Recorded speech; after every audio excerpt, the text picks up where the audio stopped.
वन्दे ब्रह्मपुरादिपं श्रीसहजानन्दं च मूलाक्षरम्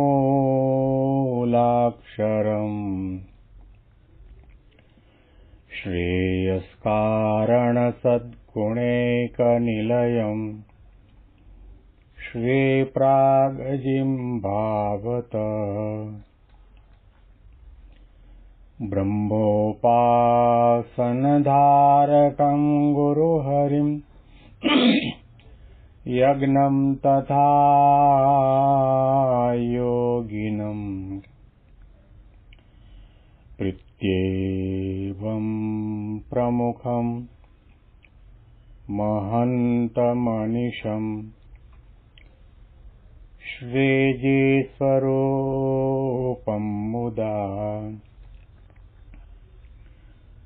મહિમાનો મહિમા પ્રવચન માળામાં આજે 21મી ફેબ્રુઆરી 2025 શુક્રવારના દિવસે તમામ સંતો હરિભક્તોને મારા સાષ્ટાંગ પ્રણામ. જય સ્વામિનારાયણ. હેપી વચનામૃત દ્વિશતાબ્દી મહોત્સવ. હેપી પ્રમુખ સ્વામી મહારાજ શતાબ્દી મહોત્સવ. ગરુડાંત્ય પ્રકરણનું 24મું વચનામૃત આપણે સાંભળી રહ્યા છીએ. એમાં ભગવાનની સેવામાં રહી શકાય અને ભગવાનની સેવાની પ્રાપ્તિ આપણને થાય એના 16 સાધનો શ્રીજી મહારાજે બતાવ્યા. એને સમજવા માટેનો આપણે પ્રયત્ન કર્યો અને ત્યાર પછી ભગવાન સહજાનંદ સ્વામી મહારાજના સેક્રેટરી એવા મહાવિદ્વાન, જ્ઞાની, ભક્તિવાળા, નિષ્ઠાવાળા, શ્રદ્ધાવાળા, વિશ્વાસુ, સાધુતાવાળા સંત શુકાનંદ સ્વામીએ શ્રીજી મહારાજને પ્રશ્ન કર્યો છે કે આપણા સત્સંગ મંડળની અંદર સંત મંડળમાં તમામ સંતો પંચવર્તમાનમાં રહે છે. આપે જે આજ્ઞા કરી કે સંતોએ નિર્માનીપણે વર્તવું, નિષ્કામીપણે વર્તવું, નિર્લોભીપણે વર્તવું, નિસ્વાર્થીપણે વર્તવું, નિસ્નેહી પ્રમાણે વર્તવું, એ પ્રમાણે વર્તે છે. પણ એ સંતોની અંદર એવું કયું લક્ષણ છે કે જેને કરીને આપણને પ્રતીતિ આવે અને ખ્યાલ આવે કે એને ગમે તેવો આપતકાળ આવશે તો પણ એ કોઈ દિવસ ધર્મમાંથી પડશે નહીં. ધર્મનો ત્યાગ નહીં કરે, સત્સંગનો ત્યાગ નહીં કરે, સેવા ભક્તિનો ત્યાગ નહીં કરે, નિયમનો ત્યાગ નહીં કરે, સાધુતાનો ત્યાગ નહીં કરે. એ કઈ રીતે ખબર પડે? જો આ પ્રશ્નની અંદર સંતને આપણે ઓળખવા માટેની ભાવના પણ રહેલી છે. દેશકાળ સારા હોય, સારા સમુદાયની વચ્ચે રહેતા હોય અને બધી રીતે સાનુકૂળતા હોય, એના માટે રૂમની અંદર પંખા પણ હોય, એસી પણ હોય, કુલર પણ હોય, 3 ટાઈમ સારામાં સારું જમવાનું મળતું હોય, વિચરણમાં જતા હોય તો એના માટે ગાડી પણ હોય, કાર પણ હોય. હરિભક્તો લેવા માટે આવે, મૂકવા માટે આવે, પધરામણીમાં જાય ત્યારે એની આગતા સ્વાગતા થાય, બહુમાન થાય, સારું સારું રમાડે જમાડે. અને અહીંથી બેંગ્લોરથી ગુજરાત જવું હોય તો ભગવાનની દયાથી અમને એરોપ્લેનની ટિકિટ પણ મળી જાય ને એરોપ્લેનમાં આવન જાવન કરે. બધી રીતે એના માટે દેશકાળ સારા છે. એટલે અષ્ટ પ્રકારે ધન અને સ્ત્રીનો ત્યાગ રાખે, પંચવર્તમાનમાં શુરાપુરા થઈને નિયમ ધર્મનું યથાર્થ રીતે પાલન કરે. એટલે આપણને બહુ થાય કે વાહ, બહુ સંતો સારા છે. સંતોની પરીક્ષા સારા દેશકાળમાં રહે છે અને નિયમ ધર્મનું પાળે છે એનાથી ન થાય. એને વિપરીત દેશકાળ ઊભા થાય. એણે કોઈ નાની મોટી ભૂલ કરી હોય અને આપણે એને બતાવીએ કે કહીએ, પ્રેમથી કહીએ, તો પણ સાપની પૂંછડી દબાઈ અને હાથ એક ઊંચો થાય એટલો ક્રોધાયમાન થઈ જતો હોય તો એ સાધુ નથી. યોગી બાપા, પ્રમુખ સ્વામી કે મહંત સ્વામી મહારાજનો સાધુ ન કહેવાય. ભગવાન સ્વામિનારાયણનો સાધુ ન કહેવાય. અપમાન થાય, તિરસ્કાર થાય, કોઈ વઢે, ટોકે, ભૂલ બતાવે, વિપરીત પરિસ્થિતિ, જમવાનું ન મળે, ગોદડા પાઘરણ ન મળે, પંખો કે એસી પણ ન મળે, ટ્રેનમાં અને બસમાં ધક્કા ખાતા ખાતા મુસાફરી કરવાનો સમય આવે અને એની અંદર સાધુતા રાખે, એમાં નિયમ ધર્મનું પાલન કરે, એમાં આકુળ વ્યાકુળ ન થાય અને એવી પરીક્ષાની અંદરથી પાસ થાય તો સમજવું કે સ્વામિનારાયણનો સાધુ સાચો, યોગી બાપા, પ્રમુખ સ્વામી કે મહંત સ્વામી મહારાજનો સાધુ સાચો.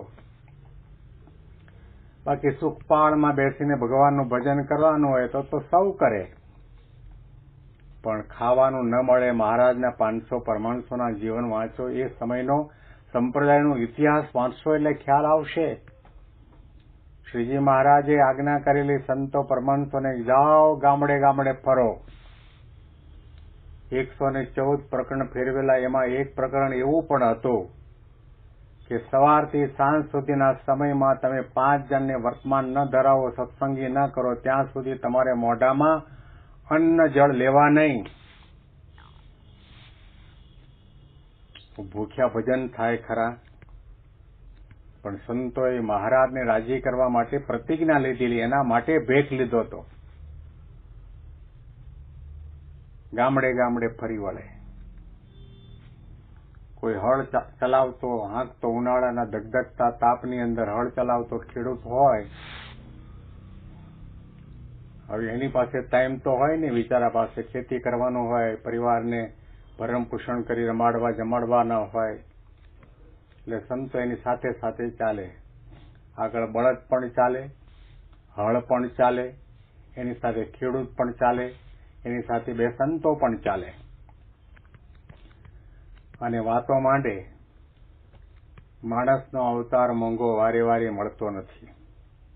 ભગવાને બહુ મોટી કૃપા કરી એટલા માટે આ માણસનો અવતાર મળ્યો છે. ભગવાનનું નહીં ભજન કરીએ તો 84 લાખના ફેરામાં ફરવું પડશે. થોડા જગતના નાશવંતપણાની વાત કરે, આત્મા પરમાત્માના મહિમાની વાત કરે, ઉનાળાના ધગધગતા તાપની અંદર આ ખેડૂત ખેતી કરતો હોય, એમાં થાકીને લોથપોથ થઈ ગયો હોય, તાપ તપતો હોય, ને એની અંદર આ સંતોના શબ્દો એને અસર કરે ખરા? એના પૂર્વના પુણ્ય ઉદય થયા ન હોય, સંસ્કાર જાગ્યા ન હોય, એટલે તરત ગુસ્સે થઈને કે લપ મૂકો ને, ભગવાનનું ભજન કરવાથી અમને રોટલો થોડો મળવાનો છે, જાઓ અહીંથી હાલતી પકડો.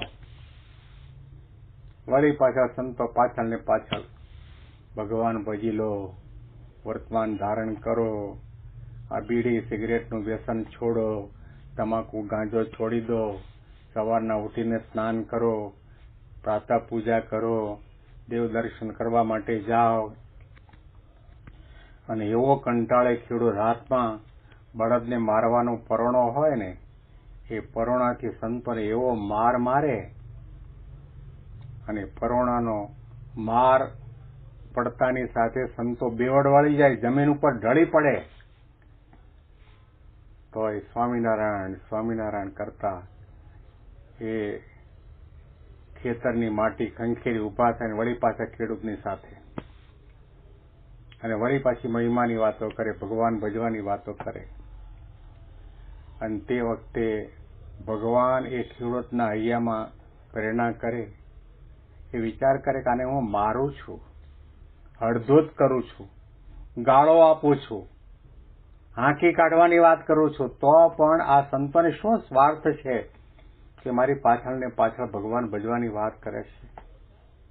એને દયા આવે, હળ ઊભું રાખે. બોલો સ્વામી શું આજ્ઞા છે?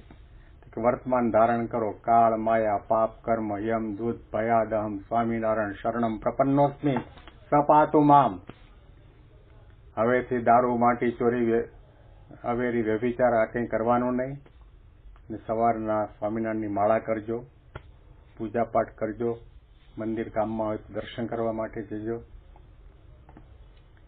આવી પરિસ્થિતિની અંદર પણ ભગવાન સ્વામિનારાયણના 500 પરમહંસોએ પોતાના સાધુતાના ધર્મનો ત્યાગ નથી કર્યો. કારણ કે એનું નિશાન હતું કે આપણે ભગવાનને રાજી કરવા છે. અને આપણા ઈષ્ટદેવ ભગવાન સ્વામિનારાયણે આપણને શિક્ષાપત્રીમાં આજ્ઞા કરી, ગાલિદાનમ તાડનમ ચ કૃતમ કુમતિ ભીર્જનેઃ ક્ષંતર્નમેવ સર્વેષામ ચિંતનીયમ હિતમ ચ તૈઃ. હે સંતો, તમને કોઈ ગાળ દે, મારે, તિરસ્કાર કરે, અપમાન કરે, અડધૂત કરે તો પણ હસતા મોઢે સહન કરજો. એટલું જ નહીં, તમને જેણે માર માર્યો હોય એના આત્માનું ભલું થાય એવી ભદ્ર ભાવના સાથે ભગવાનને પ્રાર્થના કરજો. ત્યારે હું સમજીશ કે તમે મારી ભગવી ચૂંદડી ઓઢી સાધુ થયે સાર્થક. તમે સ્વામિનારાયણના સાધુ સાચા. આ સંતોને મહારાજના નાના મોટા દરેક વચનની અંદર ખટકો હતો. વચન પાળવા છે અને વચન પાળીશું તો જ આપણા ઈષ્ટદેવ આપણા ઉપર રાજી થશે. તો શ્રીજી મહારાજે શુકાનંદ સ્વામીના પ્રશ્નનો જે જવાબ આપ્યો એ પ્રશ્ન અને જવાબ બંને આપણે વાંચીએ. પછી શુકમુનિએ પ્રશ્ન પૂછ્યો છે, આપણા સર્વે સંત વર્તમાનમાં રહે છે, તથાપિ એમને વિશે એવું કયું લક્ષણ છે જેણે કરીને એમ જાણીએ જે એને આપતકાળ પડશે તો પણ એ ધર્મમાંથી નહીં ડગે. ત્યારે શ્રીજી મહારાજ બોલ્યા છે, ભગવાનના જે નાના મોટા વચન તેની ઉપર નિરંતર જેની દ્રષ્ટિ રહે, પણ વચન બહાર પગ દેવો પડે તેમાં અતિ કઠણ પડે અને તે વચનથી આગળ પગ માંડીને અધિક પણ ન વર્તે અને ઓછો પણ ન વર્તે, તેને જાણીએ જે ધર્મમાંથી આપતકાળે પણ નહીં પડે. નાના મોટા વચનની ઉપર જેની દ્રષ્ટિ હોય એવો સાધુ ક્યારેય પણ પોતાના વર્તમાનમાંથી, પોતાના નિયમ ધર્મમાંથી ન પડે, એ સાધુતાનો ત્યાગ ન કરે. આ પ્રશ્ન બહુ સમજવા જેવો છે. વર્ષોના સત્સંગ પછી પણ આપણે સાધુને ઓળખી શકતા નથી. આપણે ઓળખીએ છીએ એનો હોદ્દો મોટો હોય એટલે આપણે એને સાધુ માનીએ. કોઈ કોઠારી હોય, ભંડારી હોય, પૂજારી હોય, કોઈ સંત નિર્દેશક હોય, નિરીક્ષક હોય, ટ્રસ્ટી હોય, મોટી ગાદી ઉપર બેસતા હોય, એટલે આપણે એને સાધુ માનીએ છીએ. હવે સાચો સાધુ 50 સાધુની છેલ્લી લાઈનમાં બેઠો હોય, મોઢા ઉપરથી માખ પણ ન ઉડતી હોય, એને આપણે સામાન્ય કક્ષાનું માનીએ. પણ એકાંતિક હોય ખબર ના પડે. શ્રીજી મહારાજે કહ્યું કે સાધુઓને ઓળખજો, સત્સંગીને ઓળખજો, ગમે ત્યાં ભાલે ભરાતા નહીં. યોગી બાપાના, પ્રમુખ સ્વામીના, મહંત સ્વામીના તમામ સંતો આપણે માથાના મુગટ માનીએ, પણ બધા સાધુ સરખા છે એવું જો આપણે માનતા હોઈએ તો આપણી બહુ મોટી ભૂલ છે. આના અનુસંધાનમાં વિશેષ વાતો આપણે આવતીકાલે સાંભળીશું. તમામ સંતો હરિભક્તોને મારા સાષ્ટાંગ પ્રણામ. જય સ્વામિનારાયણ.